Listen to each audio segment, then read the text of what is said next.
tour of duty here, and then of course, they moved on. And we had a choice that we could follow, but this was home to me because my auntie and me had started, we had a house built together. My daughter, she lives in that house right now. And of course, after that one, I built another house of my own, because I didn't want to continue to just live there with my auntie, even though, we shared everything in the home. A man, I feel, should venture out on his own, and that's what I did. But you wanted to stay close enough to her. Yes, but I wanted, it's right next door to her. That piece of property is, and it's still the same. And of course, later she passed on. After she passed on, then we instead of selling the house, I just decided to just give it to my daughter. She had gotten married at that time, and so she lives in what I call the home place now, and her children and her husband. Oh, that's nice. And of course, I live next door, myself and my wife, and my son, he passed away here, which was her brother, her only brother. And of course, she had a sister. She was a twin when she was born at the time of birth. But her twin sister, her heart was on the wrong side, and she didn't live no more than 6 or 8 hours, and then she passed away. And that's one of the things that alluded to me being so aggressive when it comes to those people that came in here from EPA when the arsenic poisoning that was created by the plant that was not too far from where I live. They chose to build it over on that side of town behind the cemetery. But directly in the Norris community, I don't know whether the purpose of, because they, there's a lot of people in the community work there. Of course, I never worked for them because they didn't pay quite enough money around here in Commerce, other than construction work, that I could see whether I could make a fair and honest living at. So that's when I moved on to Dallas, and I was living over there. My sister and myself and another auntie, we all kind of lived together over in Dallas, and I worked for 3 or 4 different companies while I was over there. I worked for Hertz Rental Car Company and Avis that my brother was working at and had worked there. He was a long-time employee with those people. And of course, he got me on, and I worked there a while. And then later, I went to work for Newhoff Brothers Packing Company. And I worked there for something like 6 years.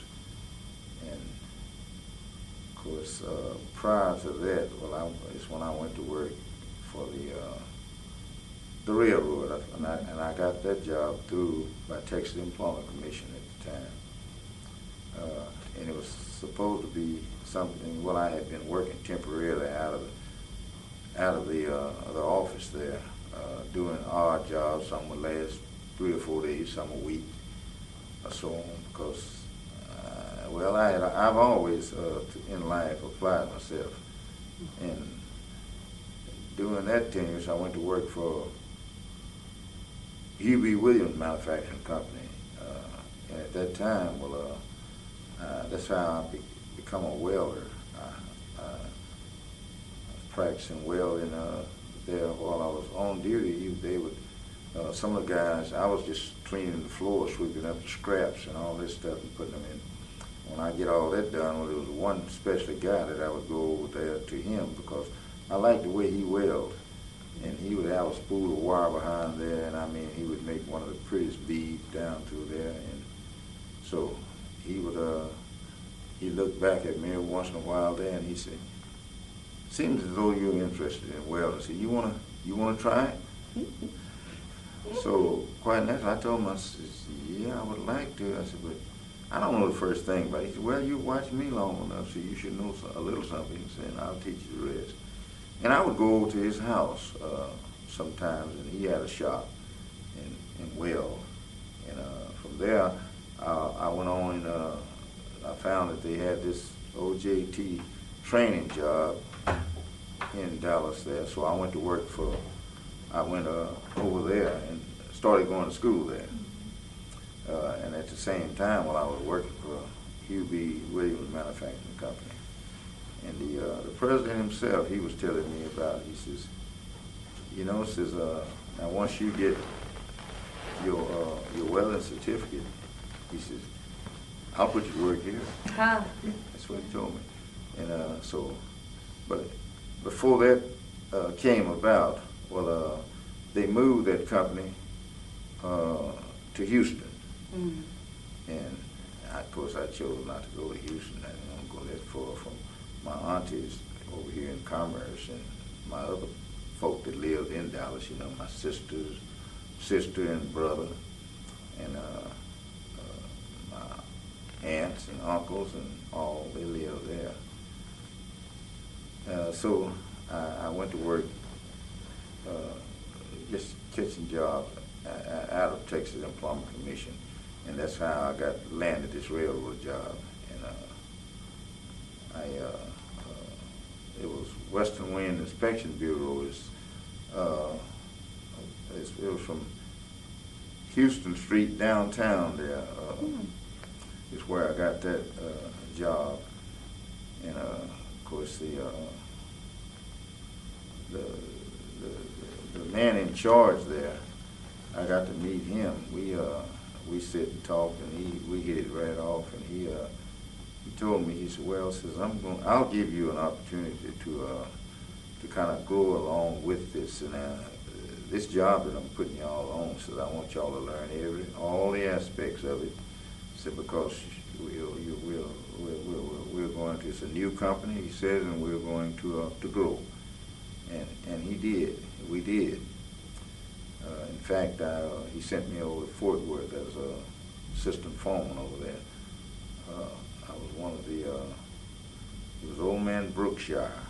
That was his name, last name, Brookshire. Mm-hmm. But he sent me over there to Fort Worth as assistant foreman over there. He says, I'm sending you over there because I know you know the job, so you know what to do. He says, and says you'll have some guys working under you. And he said, if you ever run into any problems or anything, so call me. So you have my number. So give me a call. So we'll straighten that out. But really and truly, I didn't think it would come so soon. But the first day that I got over there, it was processing in. You know, went to the main office there in order to see Mr. Grimes, the guy that was in charge of that whole working outfit over there of the Western Wind Inspection Bureau. And before I could get in his office, I could tell that there was something wrong the way his secretary looked at me and said, are you? I said, yes, I am. I'm Billy Reed. She couldn't believe it that Mr. Grimes had sent that Brookshire had done sent a black man over to Fort Worth, of all places, you know. To be a supervisor. Yeah, to be a supervisor over a bunch of guys there. And so he, when she finally let me into the office there, well, he said, well, yes, that job, yes, I have a man that's doing a good job in that position. He says, I have a position that you can work over here. So, but that man